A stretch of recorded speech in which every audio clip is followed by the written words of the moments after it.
আসসালামু আলাইকুম প্রিয় বাচ্চা কাচ্চারা, তোমরা কিন্তু আজকে বোর্ডে হেডলাইন আর ছবি দেখে বুঝতে পারতেছো আমরা কঙ্কালতন্ত্রের হাড্ডিগুড্ডি নিয়ে কিন্তু আজকে আলোচনা করব। এটা কিন্তু খুবই চমৎকার একটা টপিক এবং মনে রাখবা বায়োলজি কিন্তু একটা শব্দও আসলে মুখস্থ করার বিষয় না।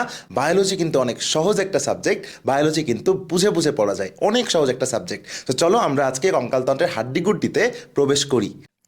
সো দেখো, আমরা যদি কঙ্কালতন্ত্র পড়তে চাই তাহলে প্রথমে আমাদের একটা হিউম্যান বডিতে 206 খানা হাড় থাকে। ক্রেনিয়াল আছে, তাতে ফ্রন্টাল আছে, টেম্পোরাল আছে, প্যারাইটাল আছে। আর যদি তুমি ওই ফেশিয়াল বোনসের দিকে চলে যাও তাহলে ম্যাক্সিলা আছে, ম্যান্ডিবল আছে। ইয়ারে যদি তুমি চলে যাও তাহলে স্টেপস আছে, ইনকাস আছে। আর এই দেখো স্পাইনের দিকে যদি তুমি যাও না, সার্ভাইকাল আছে, ভার্টেব্রা আছে, লাম্বার আছে, থোরাসিক আছে, কক্সিক্স আছে। তারপর থোরাসিক কেজে যদি তুমি চলে যাও তাহলে স্টার্নাম আছে, রিবস আছে।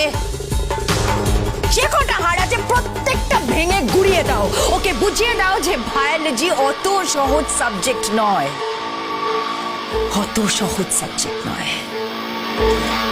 ওকে এমন আঘাত করো যাতে রেডিওলজিস্টরা এক্সরে প্লেটে ওর একটা হাড় পর্যন্ত খুঁজে না পায়। ক্লাস শুরু হোক। Stop it! Stop it!